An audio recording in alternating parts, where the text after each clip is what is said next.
event. This is my second participation. I was honored to be present with you for the first version, and I can see that these events keep on gathering some of the brightest minds in the industry. And what I really like about this event is that it has no ping, it's focused, it's professional, and that is why I work closely with the organizers to pick a theme that is overarching, that links to each and every one of you, and that is why we picked urban transformation as our keynote theme for today.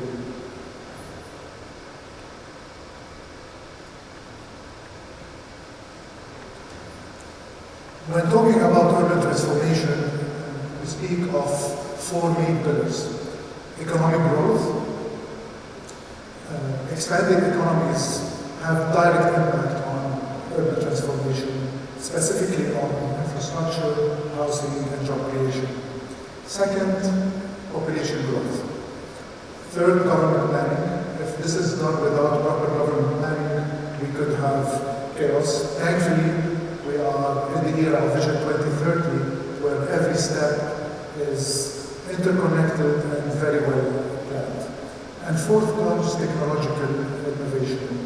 The speed of progress in Saudi Arabia cannot be achieved without proper connection with technological advancements, specifically on the area of power, energy, transport, and all what technology has to offer. Today we try to touch into what we have achieved under Vision 2030 and what is yet to be achieved, and what are the opportunities for our participants today. Let's start by looking at Vision 2030 and the urbanization focus within Vision 2030. Vision 2030 aims to develop new economic cities, reduce urban sprawl, which has been a major impediment for economic growth, creating traffic and impacting cost of land, and modernizing existing urban centers like Riyadh and Jeddah. There are two major projects for the urban regeneration of Riyadh and Jeddah specifically, and I was lucky earlier in my career to work on both of them, and the value to be captured from the wealth of cultural assets, infrastructure, and potential for growth, and affordable housing within the urban centers is huge. Just to give you one simple example, just south of this hotel is a 15 square kilometer urban regeneration scheme, and it already has 8 metro stations. And these metro stations are below ground, so very soon there will be the launching of this major urban regeneration scheme, and many opportunities in urban regeneration will be open for local and international investors. Some of the achievements that we pride ourselves in Saudi Arabia under Vision 2030, and specifically relating to quality of life, is the non-GDP growth of 4.4%, expected in 2025. This year we are at 3.5%. Increase in female labor force participation. We are already ahead of the 2030 target at 35%. Tourism surged by 38% in 2023, contributing to 80 billion in investments and 7% of the non-oil GDP. The target is to reach 15% by 2030, and Saudi is well underway with this target. Zooming into the real estate sector, home ownership is targeting 70% by 2030. We are already at 64%. There's a paradigm shift in consumers, growing demand for apartments opposed to villas, specifically in Riyadh. At the national level, we are at 85% villas and 15% apartments only, but if you zoom in on Riyadh, we used to be at 2080, we are heading reverse to 80-20. Real estate loans, there has been a slowdown in recent years, obviously due to the global impact of interest rates, but we are expecting growth to resume at an accelerated rate as of 2025. With economic activity, we always face the risk of overheated markets. And those of you who live in Riyadh on a full-time basis and who rent units are definitely facing the challenge of inflated rents. And again, with challenges comes opportunity. By the end of the presentation, I will give you some of the initiatives we are doing at Rafal to disrupt the build-to-rent market and to offer affordable housing for young expats and young Saudis moving into the city. By mid-2024, rents have increased by 10.5%. Some of the flagship projects shaping the urban future. Besides, on the right side, we have the projects in Riyadh, from the new Murabba, Media, Roshan, Salman Park, Sports Boulevard Foundation, Giddiya, and then we have some nationwide initiatives like Seven, Boutique, and we have the satellite projects that are meant to decentralize economic growth, like NEOM, Red Sea, Al-Dara, Al-Adha, and a few others. The total value of contracts that were awarded over the last couple of years has exceeded 80 billion riyals. The total value of the projects before the recalibration of the budgets was $2 trillion. We are expecting this budget to be toned down as per the recent IMF report down to 1.5 or 1.6 trillion dollars. So the gap between 80 to 90 billion, which has been already awarded, to 1.5, 1.6 trillion is huge. Will this be spent by the Saudi government until 2030? Definitely not. And this was never the plan. This is where local investment, foreign investment, private sector participation, PPPs will bridge the gap gradually over the next 5 to 10 years. Just to put things into perspective, the value of GCC contracts awarded over the last 10 years has definitely dropped during the COVID years and during the times when the oil price dropped in 2016-17. But markets bounced back in 2023 and are expected to maintain this same level of growth in 2024. So we are at 210 billion. Saudi is almost 50% or 45% of this amount.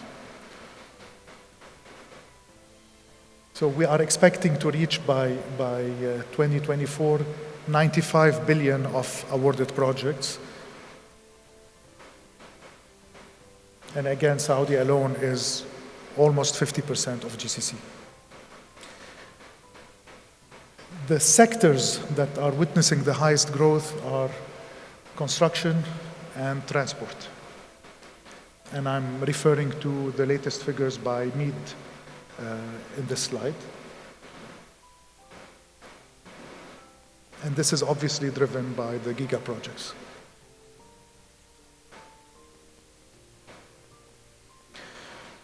Talking about the future outlook, overall GDP growth is expected to be around 4.7% in 2025. Non-GDP is lagging at around 4.4%. NEOM is the biggest entry into the Saudi economy with an expected $100 billion participation in the Saudi GDP by 2030.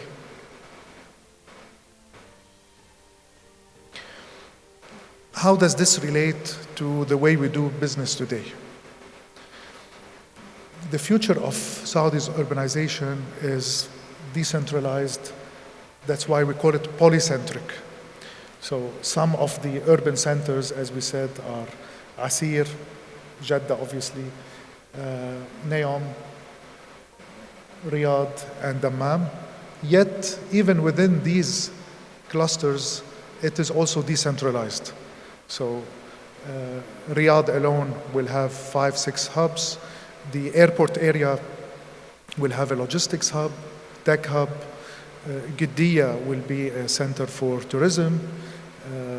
King Abdullah Financial District is witnessing an expansion, but also new projects that will be launched north of King Salman Road. The south of Riyadh will get its share, as we discussed earlier, in terms of urban regeneration of the center, but also industrial parks towards the southern edge of the city. So this shift to polycentric urban model will create smaller hubs around key industries, Red Sea for tourism, Oxygen for industry, and so on and so forth. Connected with high-speed transportation infrastructure, these cities will have a multiplier effect, and every dollar spent is supposed to increase the multiplier effect, and we'll touch into that later in this presentation. There is a significant departure from past trends where major economic activities and population centers were only concentrated in Riyadh and Jeddah. Agglomeration economics. Industry clustering and agglomeration. Clustering industries allows businesses to share resources, labor, and innovation, drives productivity in key sectors. There are new industries that are just being born. Tourism, in the international term of tourism, is still in its nascent stages, and this will create ripple effects across several industries. Just to name a few, training and development. There are hundreds of millions that we are aware of that are being invested in training centers to support the supply chain of tourism, catering, water sports, activities. So each of these new industries are having their ripple effect, and this is what we mean by agglomeration economics.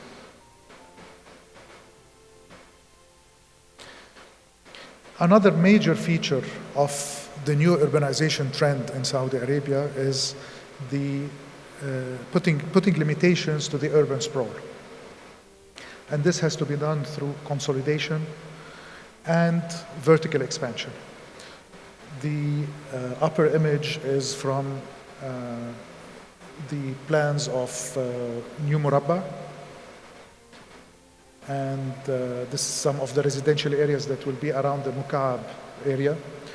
And I'm sure you know the lower image of the Kaft Zaha Hadid metro station, the biggest metro station in Riyadh.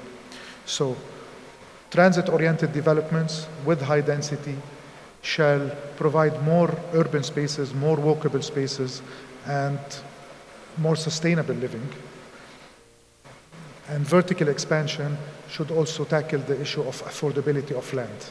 And we are already witnessing this in our new strategy at Rafal. We are heavily investing around metro stations.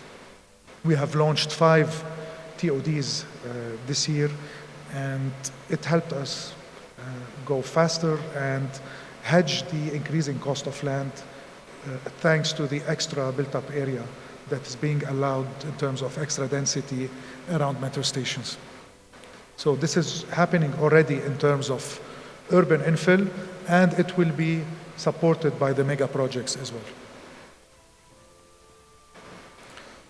So to summarize, the 3 major trends in Saudi urbanization are transportation and mobility, adoption of smart cities concept, and sustainable urban design.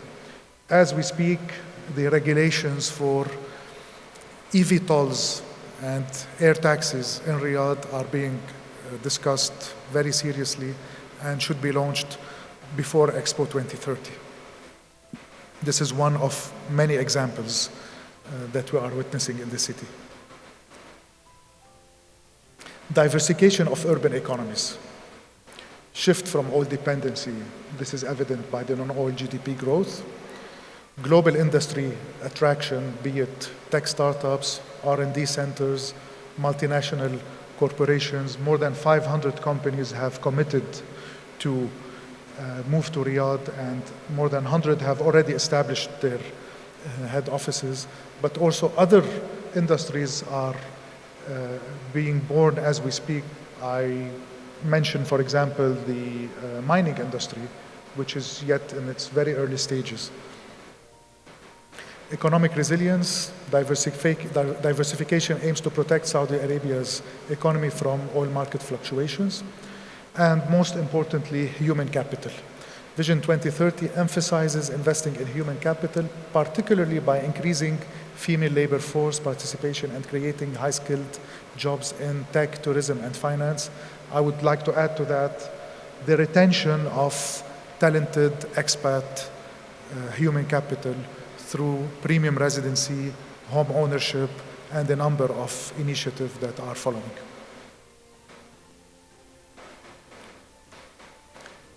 One of the major KPIs in economic terms is the multiplier effect.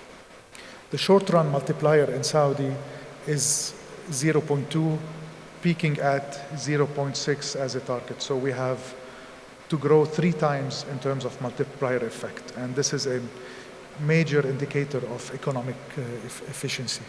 So I'm not here just to give rosy figures today.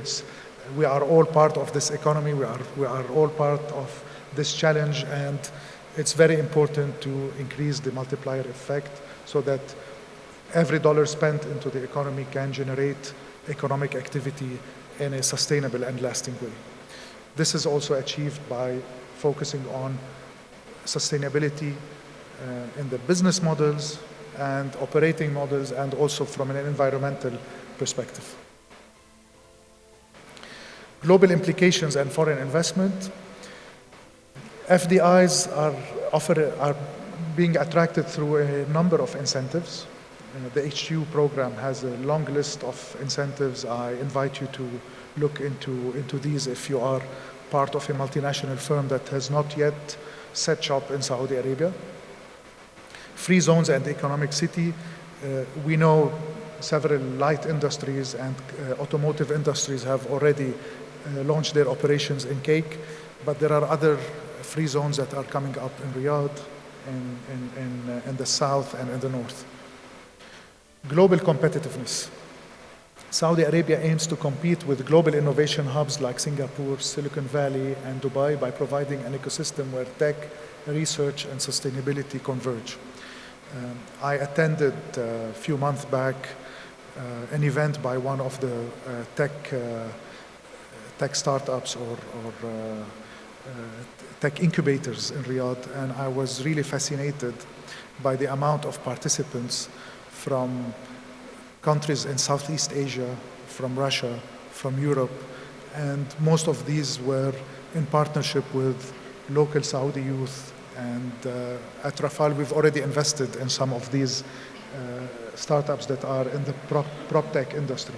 So we're witnessing live the impact of these efforts. Potential challenges. With overheated markets and with growth in construction, we always fear environmental challenges. I noticed Green Cement is one of the participants, and we work with them closely. Most of the mega projects are adopting green cement technologies, and this is really a major differentiator compared to other countries in the region that are witnessing economic growth. Saudi has very serious commitment to environmental protection and while we grow the economy. If you look at Red Sea, the amount of protection in the coral reefs is also something to really be proud of. Economic viability, massive investments in giga projects raise concerns about long-term profitability, fluctuations in oil price. We have to be reasonable. 50% of the economy is still dependent on oil price. migration away from and decoupling from oil price will not happen overnight. It will take another few years, but the good news is that we are on the right track. Last but not least, social displacement.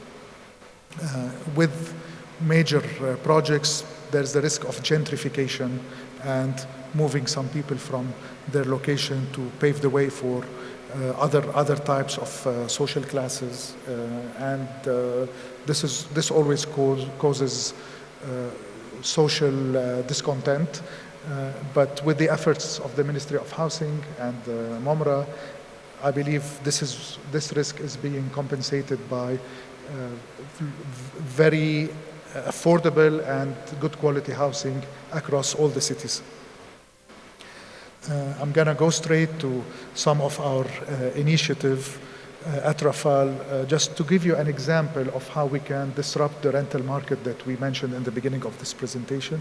So Rafal is launching a new brand of co-living in Saudi Arabia, and it's the first initiative for co-living. For those who don't know, co-living, it's a small apartments with lots of communal services. We've already covered 5 locations in Riyadh, and as of next year, we'll be expanding to other cities. 4 of the 5 locations are within close proximity to metro station. By 2030, we are planning to increase the Riyadh portfolio to 25 assets. So young Saudis and young expats will have decent, affordable, and connected housing solutions. And this is one of many examples where the market is still nascent and open for economic activity beyond the typical repetitive real estate and infrastructure ideas. Thank you for listening, and I wish you a pleasant exhibition and conference, and please try to interact as much as possible, and I will be around to meet most of you, inshallah. Thank you all. Thank you so much, Elias.